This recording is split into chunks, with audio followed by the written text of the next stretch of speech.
60년 창세기 39장 1절에서부터 5절 말씀까지 1절에서 5절까지 다 함께 읽겠습니다. 요셉이 이끌려 애굽에 내려가매 바로의 시내야 친위 대장 애굽 사람 보드발이 그를 그리로 데려간 이스마엘 사람의 손에서 요셉을 산이라. 여호와께서 요셉과 함께 하심으로 그가 형통한 자가 되어 그의 주인 애굽 사람의 집에 있으니 그의 주인이 여호와께서 그와 함께 하심을 보며 또 여호와께서 그의 범사에 형통하게 하심을 보았더라.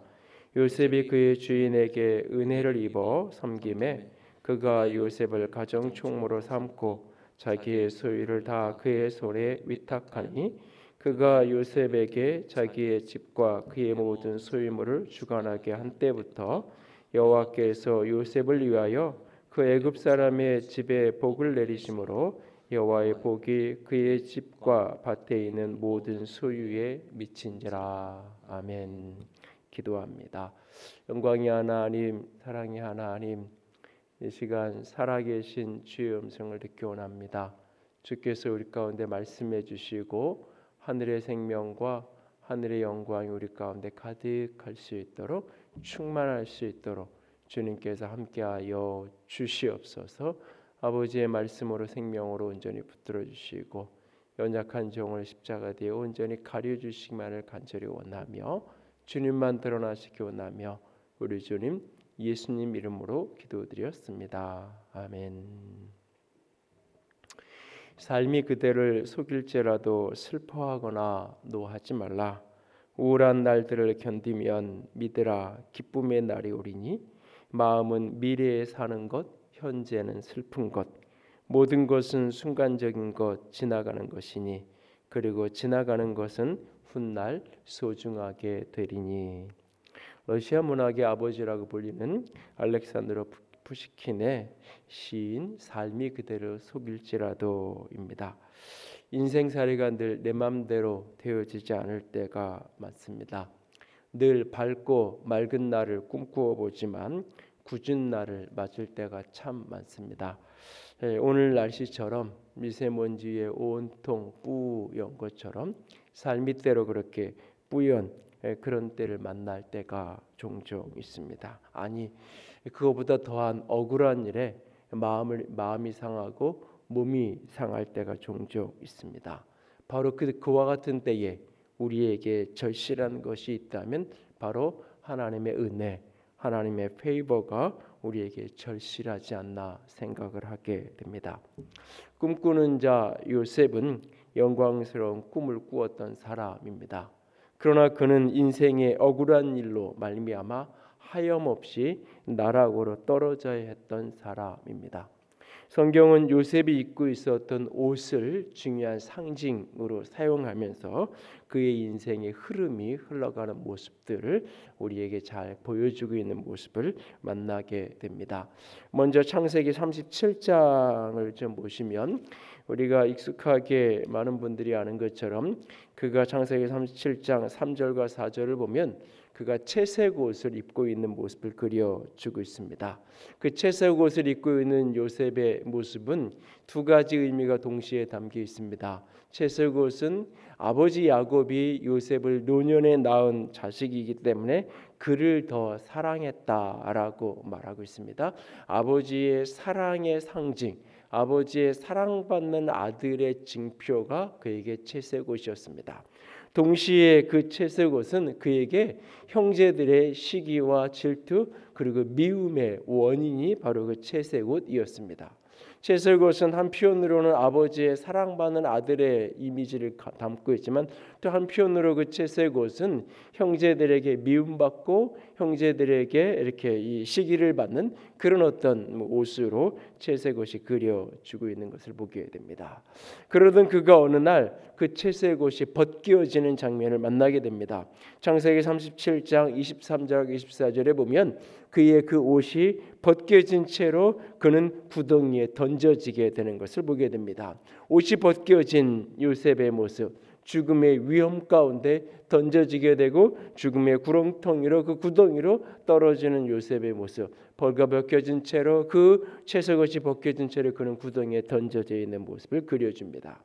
그리고 그가 입었던 그 채색옷이 이제 창세기 37장 31절 32절에 가면 순염수의 피에 적셔지는 것을 보게 됩니다.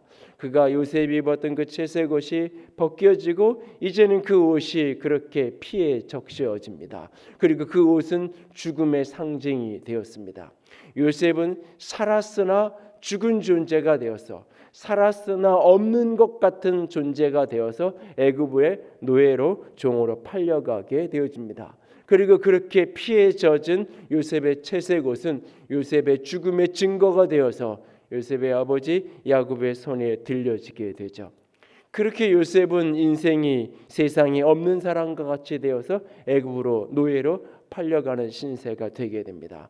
채색옷이 벗겨지고 피에 젖고 그의 인생은 그렇게 나락으로 점점 떨어져서 노예가 되어져 살아갑니다. 창세기 39장으로 넘어오면 그가 애굽에서 노예로 살아가는 삶을 그려줍니다. 오늘 함께 여기서 본문 속에 그가 보디발이라는 애굽의 친위대장의 집에 노예로 팔려가서 거기서 종살이라는 장면이 보여지게 됩니다. 그러다가 이제 몇 절 더 내려가서 12절 13절의 뒤에 내려가 보면 그의 옷이 또 다른 증거로 사용이 됩니다. 보디발의 아내가 요셉을 유혹하게 되고 그는 옷을 버려둔 채로 도망가게 됩니다. 요셉의 버려진 그 옷은 역시 또 이중적인 상징을 갖습니다. 한편으로는 하나님 앞에 신실하게 살았던 삶의 증거입니다. 세상의 유혹 앞에 타협하지 아니하고 하나님 앞에 사람 앞에 신실하게 살아가기 원했던 증거가 그의 버려준 그 옷이었습니다. 동시에 그 버려진 옷은 그가 주인을 희롱하기 위해서 그 집에 들어와서 강제로 성폭행을 하려고 했던 성폭행의 증거물이 되기도 했습니다. 그의 그렇게 벗겨지고 버려진 그 옷은 한편으로는 신실함의 증거이지만 한편으로는 성폭행의 주인을 희롱하려는 증거물이 되어서 그의 인생은 또 한 번 나락으로 떨어집니다. 왕의 죄수들이 갇혀지는 그 감옥에 갇혀지게 되는 모습을 보게 됩니다. 또 한 번 그렇게 그의 옷은 그의 인생의 나락에 떨어지는 장면 속에 중요한 상징으로 등장을 합니다. 그렇게 감옥에 가서 그는 옥에서 삶을 살아가면서 그곳에서 술 맡은 관원장과 떡 굽는 관원장을 만나게 되어지죠. 그 이야기를 지난주에 조금 나누었습니다. 그리고 어느 날 그가 옷을 갈아입게 됩니다. 아마 감옥에 있었으니까 죄수의 옷을 입고 있었겠죠. 그의 옷이 갈아입고 수염을 깎고 그가 바로를 만나러 가게 되어집니다. 그래서 급히 그렇게 바로 앞에 가서 그 바로의 꿈을 해석하는 장면이 창세기 41장에 등장합니다. 그리고 꿈 해석과 더불어서 그는 세마포 옷으로 갈아입게 되어집니다. 이제는 애굽의 총리가 되어서 자리 외에는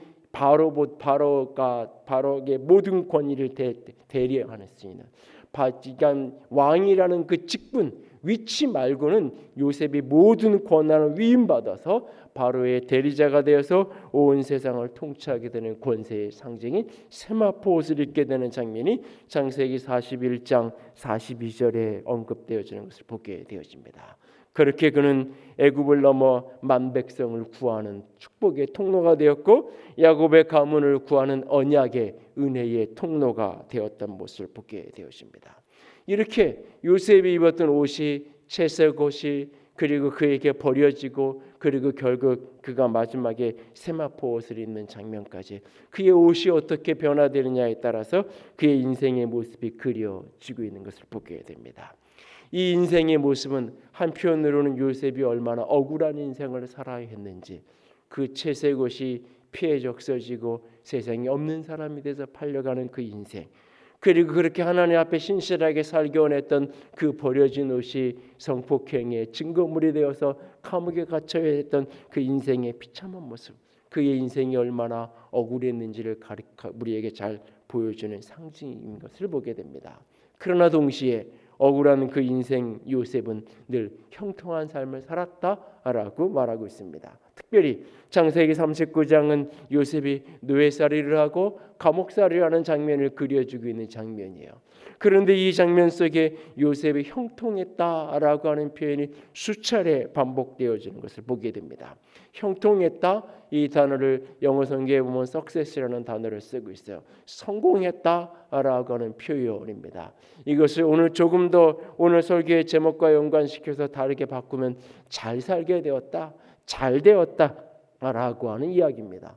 그 또 다른 표현, 우리가 교회 안에서 잘 쓰는 표현으로 바꾸면 그가 복 있는 사람이 되었다, 복 받은 사람이 되었다, 축복의 사람이 되었다라고 하는 의미입니다. 그렇게 억울한 인생을 살던 이 사람이 복 있는 사람이 되었어요. 형통한 사람이 되었던 것을 보게 되어집니다. 2절에 보면, 오늘 39장 2절에 보면 여호와께서 요셉과 함께 하심으로 그가 형통한 자가 되어 그의 주인 애굽 사람의 집에 있었다라고 말하고 있어요. 그가 형통한 사람, 성공한 사람이 되었다, 잘 되는 사람이 되었다라고 말하고 있습니다. 복 있는 사람이 되었다라고 말하고 있습니다. 우리의 질문은 이겁니다. 어떻게 그는 그런 사람이 될 수 있었던 것일까요? 그가 형통할 수 있었던 것은 무엇 때문이었을까요? 그는 어떻게 그 수많은 억울한 일을 겪어야 했음에도 불구하고 여전히 그는 형통한 사람, 잘 되는 사람으로 인생을 살아갈 수 있었을까요?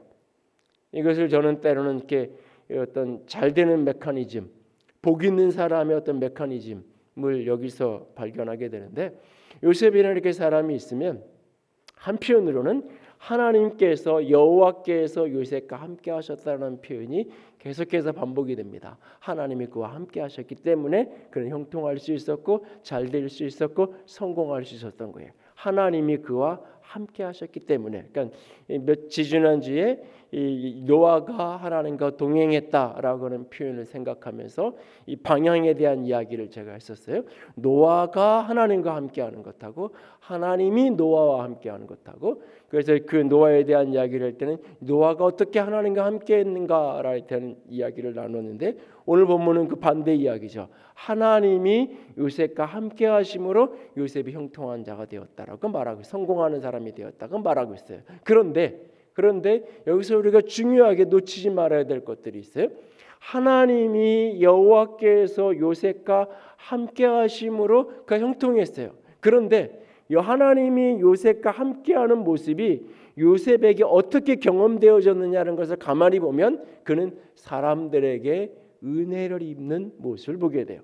그가 하나님이 요셉과 함께했기 때문에 요셉이 형통한, 성공한, 잘된 인생을 살았어요. 그런데 하나님이 함께하신 요셉의 모습은 늘 그가 만나는 사람들에게 은혜를 입는 그런 인생의 모습이 되는 것을 보게 돼요. 아버지에게, 보디발에게, 간수장에게, 바로에게, 그가 수많은 사람들에게 은혜를 입는, 다시 말해서 하나님이 함께 하심으로 그에게 복이 주어지는데, 그 복이 어떻게 오느냐? 사람들을 통해서 그에게 그 복이 흘러 들어오는 것을 보게 됩니다. 그래서 이 말은 이런 얘기예요. 결국은 요셉이 어떻게 하나님과 동행할 수 있었을까? 요셉이 어떤 사람이었길래 하나님이 그렇게 함께 하셔서 그를 축복하신 것일까? 라는 질문이기도 하고, 또 반대로 바꾸면 요셉이 어떤 사람이었기에 그를 만나는 사람마다 그에게 은혜를 베푸는, 만나는 사람마다 그에게 은혜를 입게 하는 그런 사람의 인생을 살아갈 수 있었던 것일까? 우리가 은혜를 입어 형통한 인생을 살아가려면, 은혜를 입어 잘되는 인생을 살아가려면 어떻게 해야 될까? 연이어서 슬프고 억울한 일을 당해야 했던 요셉, 그러나 그는 늘 형통하고 잘되는 인생을 살아갈 수 있었는데 어떻게 그럴 수 있었을까? 정답을 이야기한다면 하나님이 그와 함께 하셨기 때문이에요. 정답을 이야기한다면 그런 사람들에게 은혜를 입었기 때문이에요. 그런데 이 표면적으로 드러난 이 사건 전 이면에 도대체 그 뒤에 이면에 숨은 삶의 원리는 어떤 것이었을까? 요셉의 인생을 조금 더 이면의 모습을 들여다보면서 오늘 두 가지 부분을 좀 더 생각하려고 합니다. 요셉의 은혜를 입어 형통하게 되고 잘 될 수 있었던 이유가 어디에 있었을까? 오늘 우리의 인생 속에서 우리도 삶의 수많은 억울한 일, 슬픈 일을 인생 속에서 피할 수 없는데 그 모든 것 속에서 우리도 잘 되는 인생을 살아가려면 우리는 어떻게 해야 될까? 요셉에게서 배우는 은혜를 입어 형통하고 잘 되는 삶의 원리에 대해서 나누기 원합니다. 두 가지입니다. 첫 번째는 억울해도 숨은 은혜를 바라보아야 합니다. 인생의 수많은 억울한 일을 당하는 그 순간 속에서도 하나님의 숨은 은혜가 내 삶 위에 여전히 머물고 있다는 것을 바라보는, 믿고 신뢰하는 믿음의 모습이 필요합니다. 하나님과 함께하며 아무리 인생을 잘 살아도, 아무리 인생을 신실하고 열심히 살아도 인생에서 억울한 일을 늘 당할 수 있다는 사실이에요. 우리가 억울한 일, 슬픈 일, 고단한 일, 이것은 신실하게 살면 하나님이 함께하는 사람에게는 그런 인생이 없는, 그런 억울한 일 당하고 슬프고 고통스러운 일이 없다고 생각하면 착각이에요. 하나님이 함께하는 인생도, 하나님이 동행하는 인생도, 수많은 사람들에게 은혜를 입는 인생도, 복받는 인생도, 잘되는 인생, 성공한 인생도 인생에서 늘 때로는 억울하고 슬프고 고통스러운 일들을 늘 만나게 된다는 사실이에요. 그런데 하나님과 함께하는 사람은 그 수많은 억울한 일, 고통한 일, 당하는 일 속에서도 여전히 하나님의 은혜가 내 삶에 머물러 있다는 것을 믿고 하나님의 은혜를, 그 숨은 은혜를 구하고 숨은 은혜를 믿음으로 바라보는 거예요. 시편 13편 1절과 2절 다 함께 읽습니다. 여호와께서 어느 때까지니까 나를 영원히 잊으시나이까? 주의 얼굴을 나에게서 어느 때까지 숨기시겠나이까? 나의 영혼이 번민하고 종일토록 마음에 근심하기를 어느 때까지 하며 내 원수가 나를 치며 자랑하기를 어느 때까지 하리이까? 그러니까 하나님을 향해서 그냥 소리치는 거예요. 여호와여, 어느 때까지입니까? 나를 영원히 잊으셨습니까? 어느 때까지 숨어 계실 것이고 내가 근심하기를 어느 때까지 해야 되는 것이며 원수들이 나를 치고 자랑하기를 도대체 어느 때까지입니까? 우리가 보통 그럴 때가, 하나님 언제까지 이렇게 어려움을 겪어야 되고 언제까지 이렇게 고통 가운데 살아야 되냐고 우리가 물을 때가 있잖아요. 요셉이 그렇게 채색옷이 벗겨진 채로 그 구렁텅이에 던져졌을 때, 죽음의 위협 가운데 던져졌을 때 요셉이 그렇게 소리치지 않았을까요? 여호와여, 어느 때까지입니까? 어느 때까지입니까? 하나님 나를 잊으신 겁니까? 라고 소리치지 않았을까요? 그의 벗겨진 옷은 피에 젖어서 아버지의 손에 요셉의 죽음의 증거물이 되어 있는, 산 사람이 죽은 사람이 되어서 세상에 없는 사람이 되어서 애굽의 노예로 팔려가던 그날에 그는 울부짖지 않았을까요? 주의 얼굴을 어느 때까지 내게 숨기시겠습니까? 라고 울부짖지 않았을까요? 신실함의 상징이었던, 하나님 앞에 사람 앞에 신실한 믿음을 지키며 살기 원했던 그 버려진 채로 도망갔던 그 옷이 성폭행의 증거물이 되어서 그렇게 왕의 제수들이 갇혀지는 감옥에 던져지는 그날, 그는 하나님 앞에 절규하지 않았을까요? 도대체 어느 때까지 내가 이렇게 근심하고 어느 때까지 내가 내 영혼이 이렇게 번민해야 합니까? 라고 소리치지 않았을까요? 요셉의 인생 속에서 가장 어떤 이렇게 서글픈, 가장 이렇게 애절한 그런 장면이 한 장면이 나타나는데, 창세기 40장 한번 가보세요. 40장 14절 보면 요셉이 그 술 맡은 관원장, 떡 굽는 관원장의 꿈을 해석해주고 나서는 술 맡은 관원장이 복직될 것을 이렇게 해석해주고는 이렇게 이야기해요. 14절, 15절, 40장 14, 15절 다 같이 있습니다. 당신이 잘 되시거든 나를 생각하고 내게 은혜를 베풀어서 내 사정을 바로에게 아뢰어 이 집에서 나를 건져 주소서. 나는 히브리 땅에서 끌려온 자요 여기서도 옥에 갇힐 일을 행하지 아니하였나이다. 당신이 잘 되거든 나에게 은혜를 베풀어서 나를 좀 건져 주세요.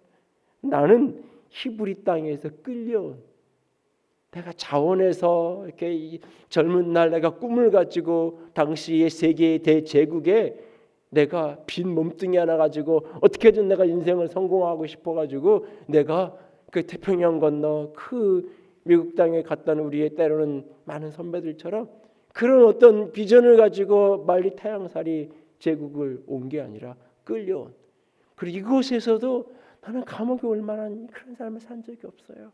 나를 좀 건져주세요. 근데 40장 23절에 보면 술 맡은 관원장이 요셉을 기억하지 못하고 그를 잊었더라. 그를 잊었더라. 어쩌면 요셉의 인생에서 가장 슬픈 장면이 이 장면. 그를 잊었더라. 잊었더라. 그날 어쩌면 요셉은 그렇게 말하지 않았을까요? 하나님 언제까지냐고. 그의 인생을 한편으로 이렇게 보면 하나님이 전혀 그의 인생에 개입하지 않는 것 같고 돕지 않는 것 같아. 하나님이 살아계신다면, 하나님이 나와 함께 하신다면, 하나님이 선하신 분이라면 어떻게 이런 일을 당하는데 그냥 내버려 둘 수 있는지.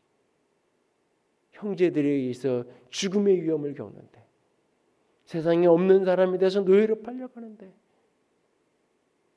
그 감옥에 강간 미수범에 감옥에 들어가는데 어떻게 하나님이 이 참혹한 일을 겪는데 하나님이 아무 일도 하지 않고 이렇게 내버려둘 수 있는지, 하나님이 이제 계시긴 한 건가?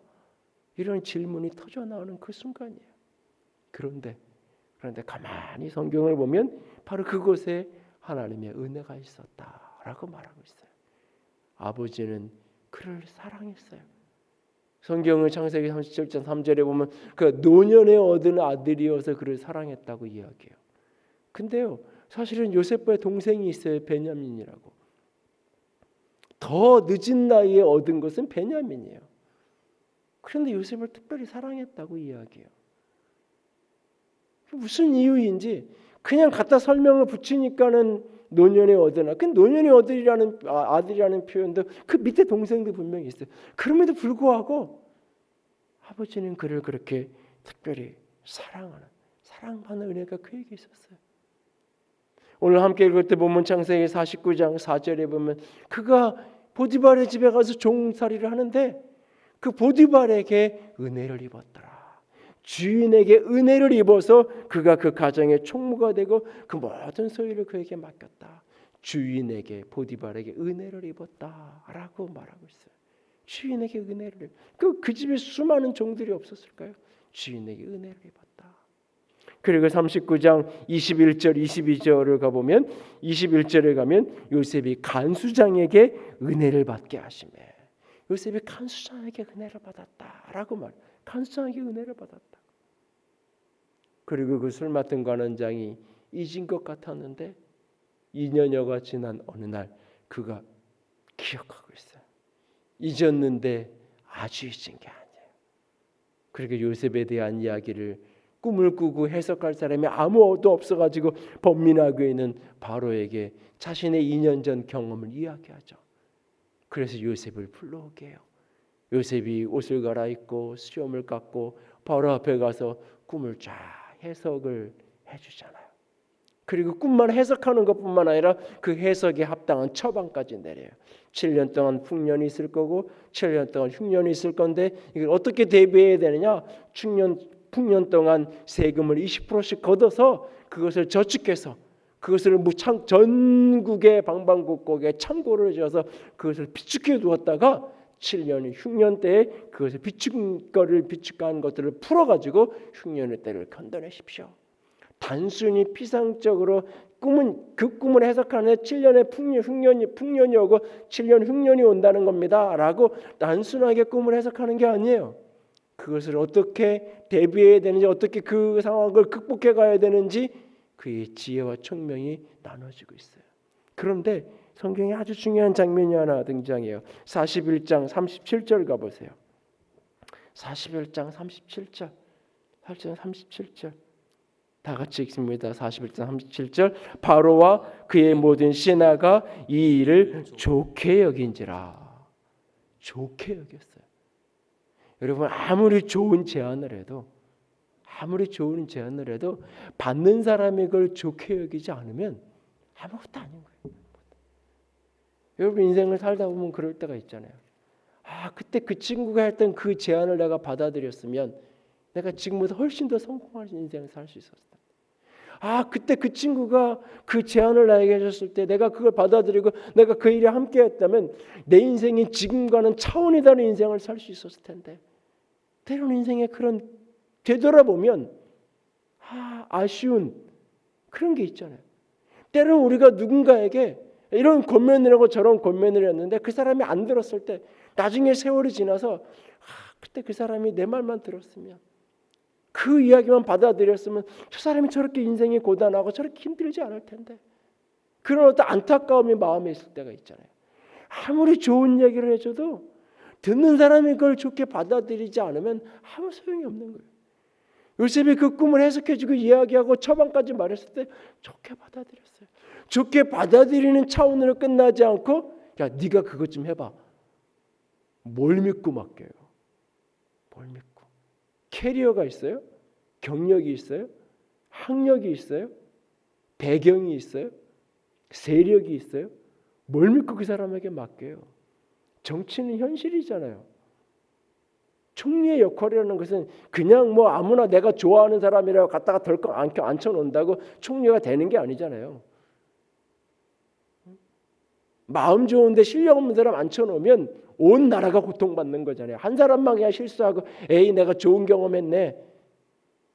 그게 문제가 아니잖아요. 그 리더십의 자리라는 것은 더군다나 제국의 총리라는 자리는 뭘 보고 이 사람을 그렇게 맡겨요? 이 사람의 경력이 있어요? 배운 뭐 학문이 있어요? 주변에 그 사람을 지지해주는 좋은 참모가 있고 세력이 있어요? 좋은 가문이 있어요? 아무 보잘것 없는 사람이잖아요. 그런데 꿈 하나 해석했다고 그 이야기를 좋게 여겨서 네가 이거 해봐. 이게 상상이나 되는 일이냐고요. 상상이나 되는. 그의 인생 속에 요셉의 인생 속에 표면적으로는 수없는 날들을 그는 고통의 시간을 살아야 했던 것 같지만 하나님은 그의 인생에 계시지 않는 것 같았으나 하나님은 한 번도 그의 인생에서 시선을 떼신 적이 없었던 거예요. 그가 그 구렁텅이에 던졌었을 그때에도, 그가 노예로 팔려갔던 그날도, 그가 죄수가 되어서 그 감옥에 던져졌던 그날도 하나님은 그와 함께 하셨던 거예요. 그리고 하나님은 그에게 맞는 그 시즌에 맞는 은혜, 우리가 생각하는 은혜가 입었으면 구덩이에 던졌다가 은혜를 입으면 살려줘야죠. 살려주는 걸로 끝나지 않고 야 요셉 내가 너한테 잘못했어. 내가 좀 마음 악하게 먹었다가 너한테 그냥 다시는 안 그럴게. 르우벤이든 유다든 요셉에게 사과하고 용서를 구해야지. 그게 은혜를 입는다고 생각하잖아요.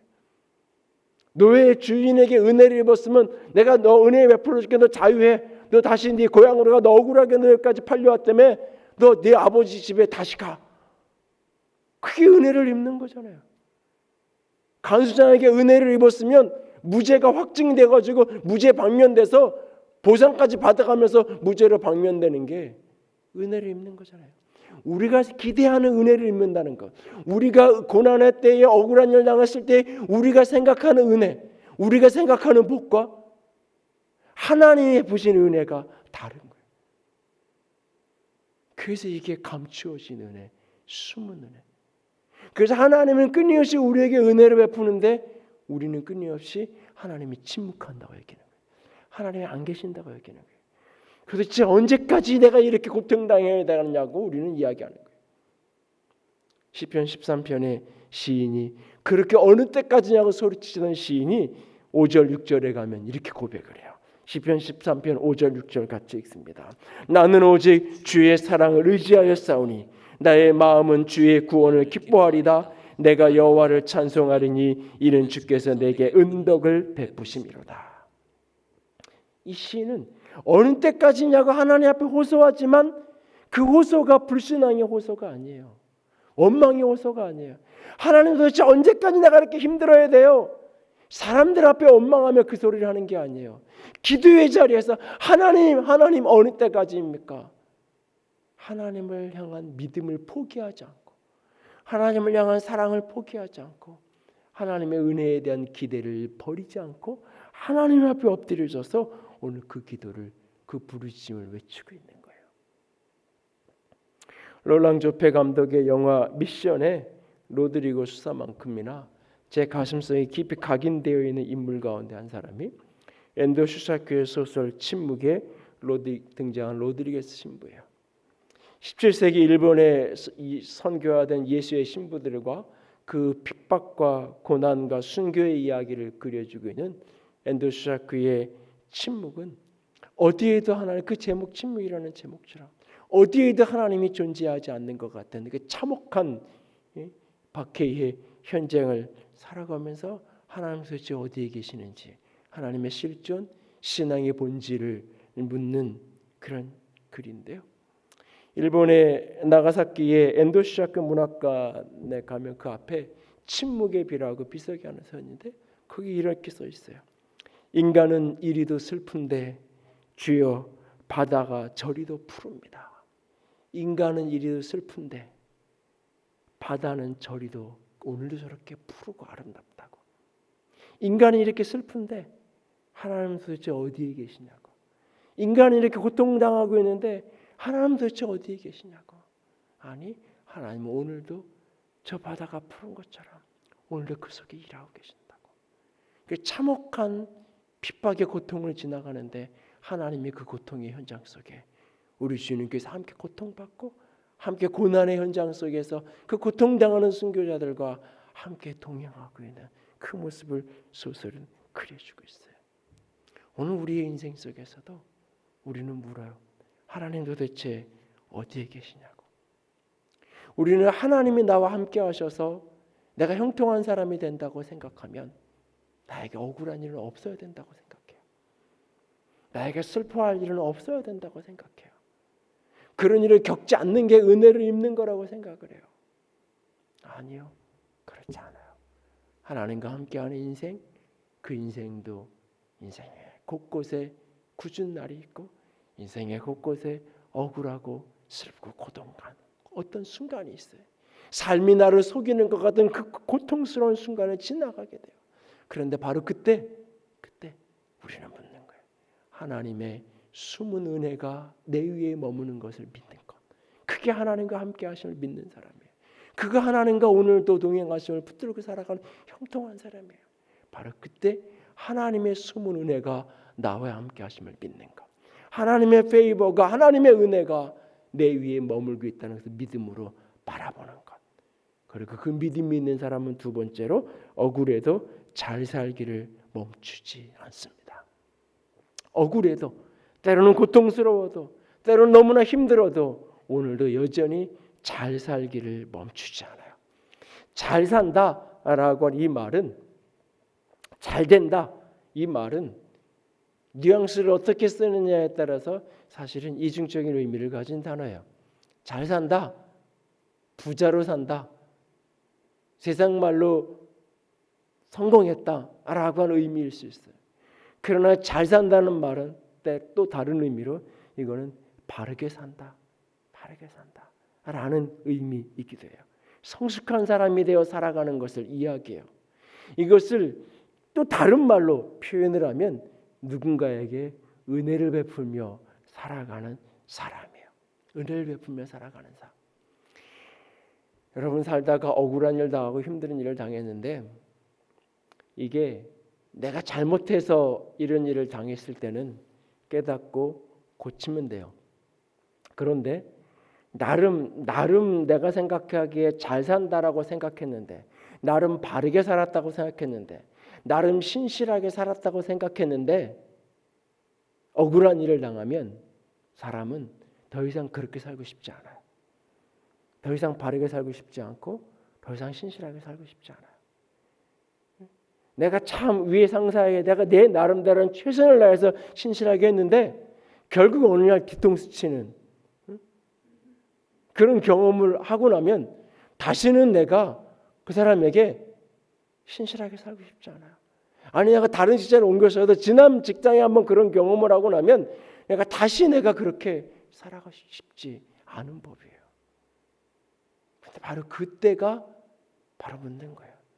억울한 그때, 그 억울한 그때, 더 이상 그렇게 살고 싶지 않을 때, 더 이상 잘 살고 싶지 않을 때, 더 이상 믿음의 방식으로 살고 싶지 않을 때, 더 이상 하나님을 의지하며 살고 싶지 않을 때, 그래 세상은 어쩔 수 없는 거야 라고 하면서 철저하게 세상적인 방법으로 살아가고 싶은 그 순간 우리는 되묻는 거예요. 여전히 내가 하나님의 신실하심을 믿고 하나님의 숨은 은혜가 내 안에 있는 것을 믿고 내가 잘 살기를 멈추지 않아.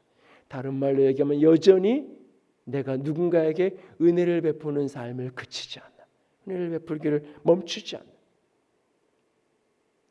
저는 교제하는 목사님 부부 가운데 치유와 예언의 은사가 있는 한 분들을 보면서 참 어떤 때는 참 마음이 안타깝고 어떨 때는 어떻게 저럴 수 있을까 싶을 때를 만날 때가 있어요. 뭐 평신도들이랑 그 교인들이랑 관계뿐만 아니라 목회자 주변에 이렇게 주위에 있는 목회자들과의 관계 속에서도 이렇게 가만히 보면 정작 자기 개인적으로나 병에 걸리거나 인생의 길을 몰라 헤매고 그럴 때는 찾아와서 기도해달라 그러고 연락해서 그러면 뛰어가서 기도해주고 그래서 이런저런 일들은 같이 나누고 상담하고 그래서 문제가 해결되고 그러면 조금 지나고 나면 언제 그랬나는 듯 잊어버려요. 잊어버리는 정도로 끝나는 게 아니라 오히려 뒤에서 욕하고 참 말씀도 없이 맨날 저렇게 은사만 저런다 그러면서 때로는 비난하고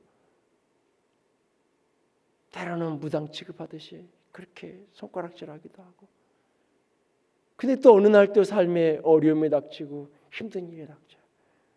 그러면 또 연락을 해요. 그러면 나 같으면 더 이상 그런 사람 보고 싶지 않을 것 같아요. 내가 어떻게 해줬는데 어떻게 그 사람이 나에게 대하고 나 안 보는데 어떻게 뒤에서 말하고 다니고 어떤 짓을 그래 뻔히 아는데 더 이상 그 사람에게 기도하고 싶지 않을 것 같아요. 뭔가 생각나는 게 있고 떠오르는 게 있어도 더 이상 말해주고 싶지 않을 것 같아요. 근데 저 사람의 속이 있는 건가 없는 건가 또 그 병실에 찾아가서 기도하고 또 만나서 밥 사줘가면서 얻어먹고 기도해주고 이것들 다 기도 드려서 밥 사줘가면서 기도해주고 어떻게 저럴 수 있을까? 한두 번이면 사람이 그럴 수 있는 거지. 20년을 쭉 지켜보면서 참 많은 생각을 해요. 어떻게 저럴 수 있을까? 여러분 인생을 살면서 한두 번은 내가 잘할 수 있어요. 근데 계속 억울한 일 당하고 그러면 이게 사람이 심령이 피폐해지면서 그러고 싶지 않은 거예요. 여러분 요셉을 가만히 보세요. 그가 채색 옷을 입고 있던 그날 그 옷은 아버지의 사랑의 상징이지만 동시에 형들이 자기를 비호하는 그런데 아버지가 형들이 잘 있는지 좀 보고 오라 그래요. 형들이 안전한지 저 멀리 양치를 갔는데 요셉이 그 심부름을 가요. 헤브론에서 세겜까지 대략 90km. 헤브론에서 여기서 분당 정도까지가 30km 정도 차로 찍으면 나오니까 90km 정도 되는 어느 정도 거리. 그걸 걸어가는 거잖아요. 그 형들이 있는데 갔어요. 근데 없어요. 막 성경에 보면 방황해서 막 방황하고 찾아다녀요. 주변에 누구를 만났어요. 여기 이런 사람 못 봤냐고. 그 사람들이 본 것 같은데 그 사람들이 도단으로 가자 그런 것 같던데요. 이 세겜에서부터 도단까지 또 30-40km 가야 돼요. 그 먼 길을 찾아가요. 그 먼 길을 찾아갔다가 결국은 그 구덩이에 던져지는 거죠. 먼 길을 찾아갔다가 결국은 뇌를 팔려가는 거잖아요. 자기에게 주어진 일 열심히 한 결과가 자기가 돌아봐야 될 형들 잘 대하고 잘 살고 있는지 그거 살펴보러 갔다가 결국 이런 화를 당한 거잖아요. 여러분 그러다가 애굽에 노예로 팔려갔잖아요. 노예로 팔려가서 버려진 채 그 노예로 살아가잖아요. 그럼에도 불구하고 그는 자신에게 주어진 일을 신실하게 감당해요. 그 보디발의 아내가 수없이 유혹하던 그날 그는 이야기하잖아요. 하나님 앞에서 내가 어떻게 죄를 짓겠습니까? 이 믿음의 고백도 중요하지만 요셉은 이렇게 얘기해요. 주인이 나에게 너는 맡긴 일이 없다. 보디발이 나에게 모든 걸 다 맡겼는데 당신은 나에게 맡긴 일이 없다. 그랬다가 결국은 감옥에 가잖아요. 감옥에 가잖아요. 근데 거기서도 간수장에게 은혜를 받아서 간수장이 거기 있는 죄수들 돌보는 일을 맡기잖아요. 지난주에 민감성에 대해서 나눴던 40장 1절의 앞부분 8절의 말씀처럼 그가 그렇게 사람들 한 사람 한 사람의 근심빛을 살피면서 민감하게 살아가잖아요. 이 정도까지 오면 더 이상 그렇게 살고 싶지 않아요. 내가 열심히 살면 뭐하고 내가 사람들에게 사랑을 베푸면 뭐하나 돌아오는 건 늘 나만 손해인데. 근데 여전히 그는 멈추지 않고 살았어요. 여전히 수많은 억울한 일 속에서도 그는 잘 살았어요. 다른 말로 이야기하면 은혜를 베푸는 자로 살았어요. 자신에게 주어진 일을 신실하게 감당했고 그 일 속에서 만나는 사람들을 그는 사랑했어요. 동시에 이 장면은 뒤집어 놓으면 이런 이야기예요. 은혜를 입었을 때 내가 은혜 입은 자라는 것을 잊어버리지 않았어요. 잊어버리지 않았어요. 그죠? 그는 보디발에게 은혜를 입었을 때 내가 잘나서 내가 능력 있어서 나 같은 사람이 이 집의 가정총무로 있어 이 집 살림이 잘 되는 거야 라고 교만해져서 아나무인이 되지 않았어요. 주인이 자신에게 맡긴 한계선을 정확히 지키면서 자기 할 일을 충실하게 했어요. 노예가 되어 그 감옥에 갔을 때도 간수장에게 은혜를 입으니까 간수장의 은혜를 입어서 간수장 다음 2인자가 되었으니까 거기에 있는 다른 죄수들에게 함부로 하지 않았다고요. 여러분 인생에 억울한 일을 당하던 사람이 조금만 성공하면 더 악한 사람이 되는 거 아세요? 억울한 일 당하고 슬픔 당하고 참 고난을 만든 사람이 조금만 작은 권세만 생기면 작은 힘만 생기면 더 사람들이 악해지고 더 자기보다 밑에 있는 사람에게 내가 더 힘들 때 그래 나도 옛날 생각해서 나 이렇게 더 내가 잘해주고 해야지 아니 더 악하게 하고 더 심하게 하고 더 권세 그 작은 권세 하나 가졌다고 요셉이 보디발의 집에 노예의 권세를 자랑했다면 그의 인생은 거기서 끝이에요. 요셉이 그 죄수가 됐을 때 간수장의 은혜를 입어서 그 죄수 중에 우두머리가 됐을 때 그때의 그 권세에 취했으면 거기서 그 인생은 끝이에요. 요셉이 총리가 되었을 때 총리의 권세에 눈멀었으면 거기서 그 인생 끝이에요. 창세기 42장 이유를 쭉 읽어보면 요셉은 철저하게 바로를 위해서 살아요. 하나님을 위해서 살지만 철저하게 동시에 바로의 신하로서 바로에게 지위 위치 말고는 바로가 나보다 저 사람이 낮은 게 아무것도 없다 그랬어요. 모든 권세를 요셉에게 다 줬어요. 바로가.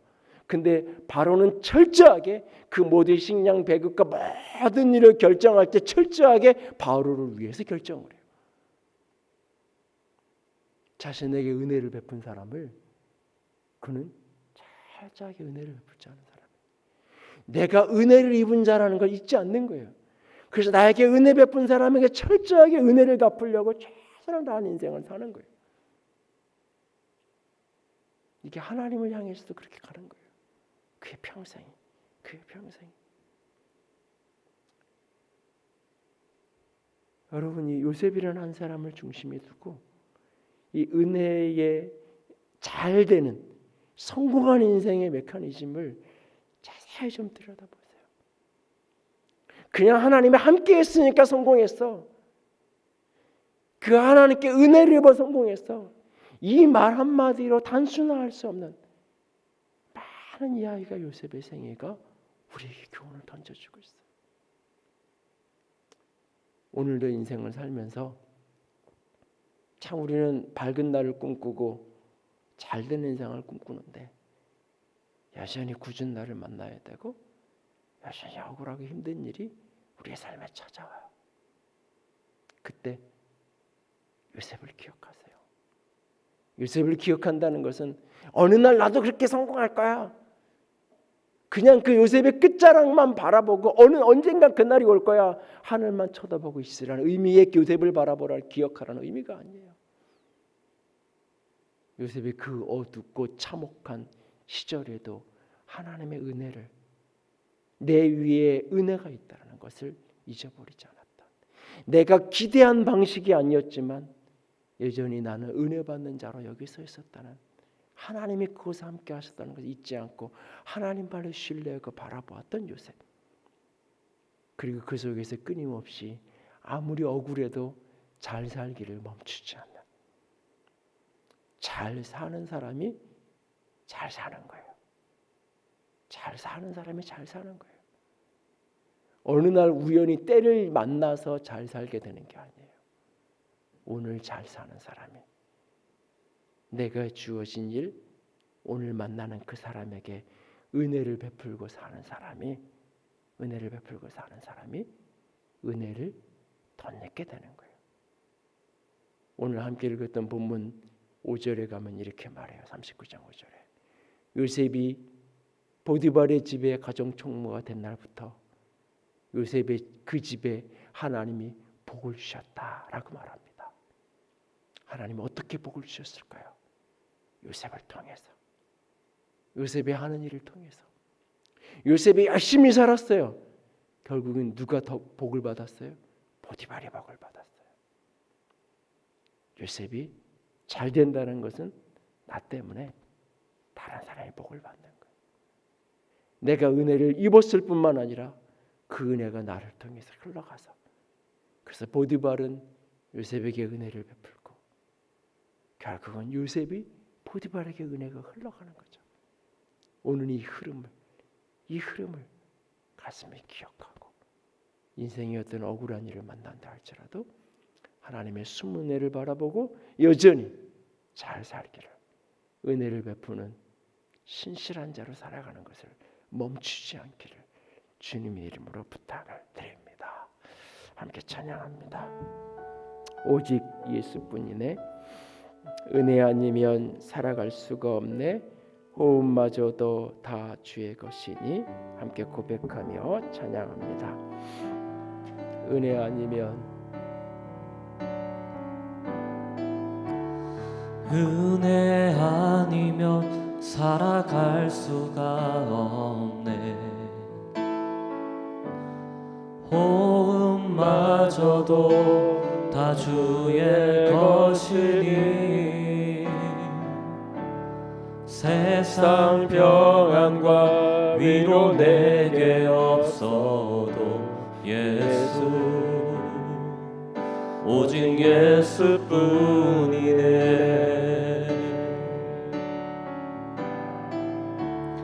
은혜 아니면 살아갈 수가 없네,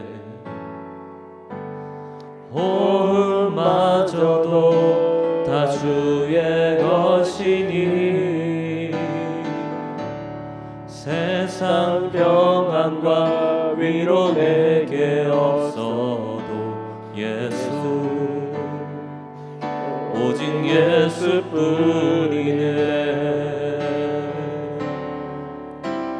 그 신계획 다 볼 수도 없고 작은 고난에 지쳐도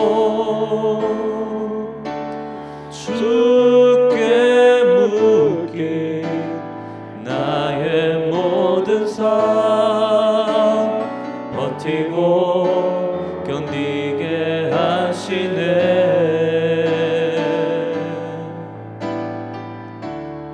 은혜 아니면 살아갈 수가 없네,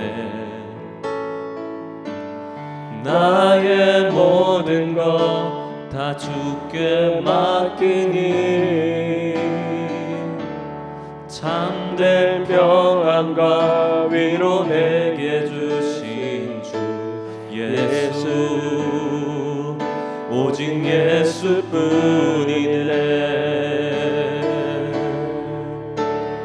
그 신계획 다 볼 수도 없고 작은 고난에 지쳐도 주께 묻게 나의 모든 삶 버티고 견디게 하시네. 그 신계획 다 볼 수도 없고 작은 고난에 지쳐도 주께 묻게 나의 모든 삶 버티고 견디게 하시네. 은혜 아니면 살아갈 수가 없네. 나의 모든 것 다 주께 맡기니 참된 평안과 위로 내게 주신 주 예수 오직 예수뿐이네. 이 시간 같이 기도하며 나아갑니다.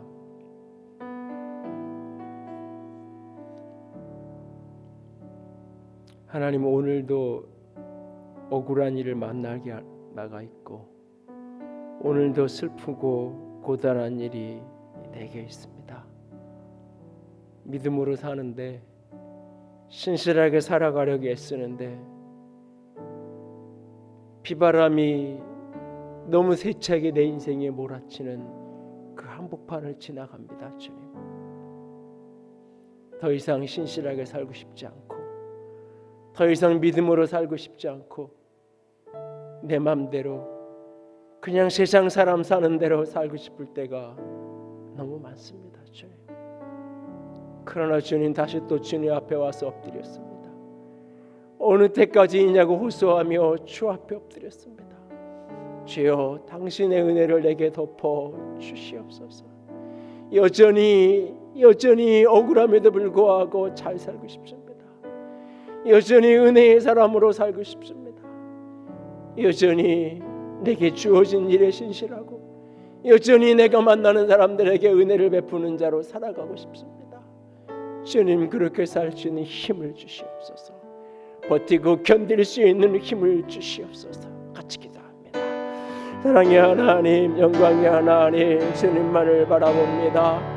주님만을 바라고 의지합니다. 아버지, 당신만을 바라봅니다. 작은 고난에 아버지, 주님만을 길이 사랑하고 주께 아버지, 당신만을 바라고 또 바라고 의지하며 믿음의 길을 걸어갑니다. 아버지, 도우시옵소서. 아버지,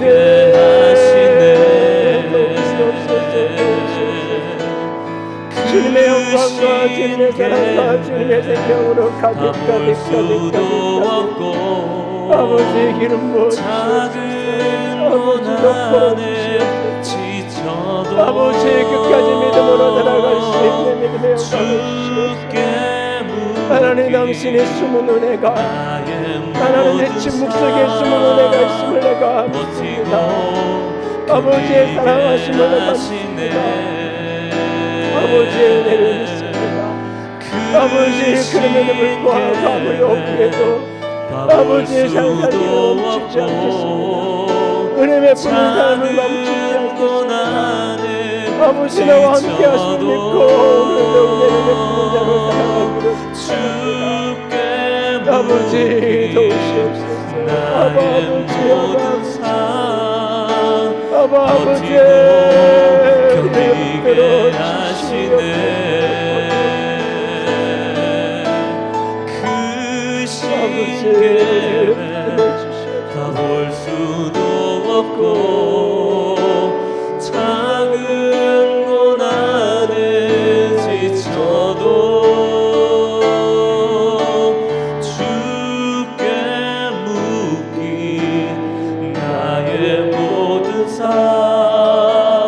버티고 견디게 하시네.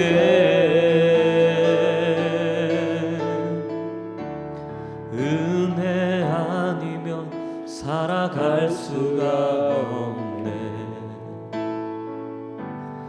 나의 모든 것 다 주께 맡기니 참된 평안과 위로 내게 주신 주 예수